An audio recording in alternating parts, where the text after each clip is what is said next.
ఇప్పుడు ఒక మంత్రి వచ్చిండు చూసిండు పోయిండు, మళ్ళీ పేరుకి 3 మంత్రులు ఉన్నారు. జనాలు ఉరుకుంటా పోతారుగా ఓట్లాడడానికి. నిరసన సెగలు. తెలుగు రాష్ట్రాల్లో ముంచెత్తిన వరదలు ప్రజలను ముప్పతిప్పలు పెడుతున్నాయి. గ్రామాలు పట్టణాలు అని లేకుండా అన్ని చోట్ల వరద ముంచెత్తింది.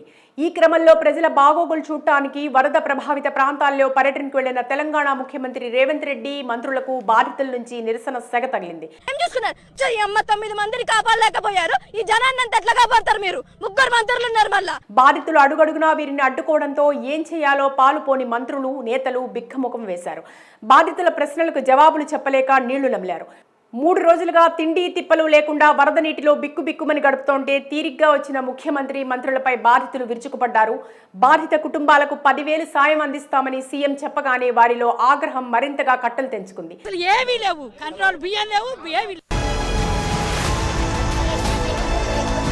మీరిచ్చే 10,000 వద్దు, మీరు వద్దు, ఆ 10,000కు ఒక్క సామాను కూడా రాదు అంటూ ఖమ్మం మహిళలు ముఖ్యమంత్రి రేవంత్ మొహం మీదే తేల్చి చెప్పారు. వరద నీటిలో చిక్కుకుని 2 రోజులుగా నరకం అనుభవిస్తే ప్రభుత్వం నుంచి ఒక్కరు కూడా వచ్చి ఆదుకోలేదని, అన్న పానీయాలు లేకుండా మగ్గిపోయామని ఆవేదన వ్యక్తం చేశారు. ఇప్పుడొచ్చి 10,000 ఇస్తామని ప్రకటిస్తున్నారని ఆగ్రహం వ్యక్తం చేస్తున్నారు. మాకు ఈ ప్రకటనలు హామీలు వద్దు, సాయం చేయండి అంటూ డిమాండ్ చేశారు.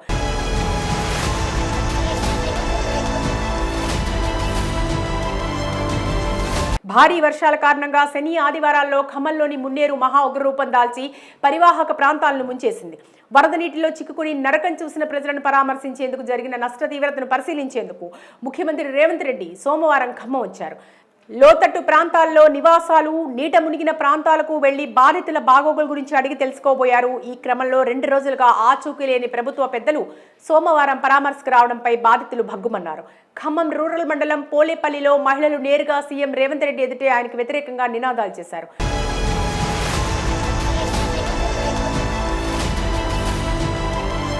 ఖమ్మం నగరంలో ఆయన పర్యటనను నిరసిస్తూ వ్యర్థాలను రోడ్డుపై పోయించి నిరసన వ్యక్తం చేశారు. 2 రోజులుగా తాము జల ప్రళయంలో చిక్కుకున్నా తమను ఎవరూ పట్టించుకోలేదన్న విషయాన్ని సీఎంకు చెప్పేందుకు వెళుతున్న పలువురు మహిళలను మగ పోలీసులు లాగిపడేశారు. మరోవైపు హుజూర్ నగర్, కోదాడలో మంత్రి ఉత్తమ్ కుమార్ రెడ్డి, ఆయన సతీమణి ఎమ్మెల్యే పద్మావతి పర్యటించగా బాధితులు తమ గోడు వెళ్లబోసుకున్నారు.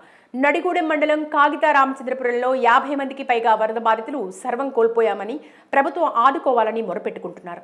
ఇక భారీ వర్షంతో తమ కాలనీ ముంపుకు గురైతే అధికారులు, ప్రజాప్రతినిధులు పట్టించుకోలేదని ఆరోపిస్తూ భద్రాద్రి కొత్తగూడెం జిల్లా మణుగూరు పట్టణంలోని మేదర బస్తీ వాసులు సోమవారం రోడ్డుపై బైఠాయించి ఆందోళనకు దిగారు. కనీసం మున్సిపల్ సిబ్బంది, కమిషనర్ కూడా రాలేదని ఆగ్రహం వ్యక్తం చేస్తూ అరగంటకు పైగా నినాదాలు చేశారు. ఓట్ల సమయంలో వచ్చి పలకరించిన ఎమ్మెల్యే బాధల్లో ఉంటే ఎందుకు పట్టించుకోవడం లేదని ప్రశ్నించారు. ఆందోళనతో ట్రాఫిక్ కు తీవ్ర అంతరాయం ఏర్పడింది. విషయం తెలుసుకున్న ఎస్ఐ మేడా ప్రసాద్ అక్కడికి చేరుకుని కాలనీ వాసులకు నచ్చజెప్పి శాంతింపజేశారు. ఈ విధంగా తెలంగాణ వ్యాప్తంగా దాదాపు అన్ని జిల్లాల్లో తీవ్ర వర్షాలకు ప్రజలు ఇబ్బందులు పడ్డారు. పరామర్శకు వచ్చిన నేతలపై వారి డ్రామాలను కట్టుపెట్టమని గట్టిగా ఎదురు తిరిగారు.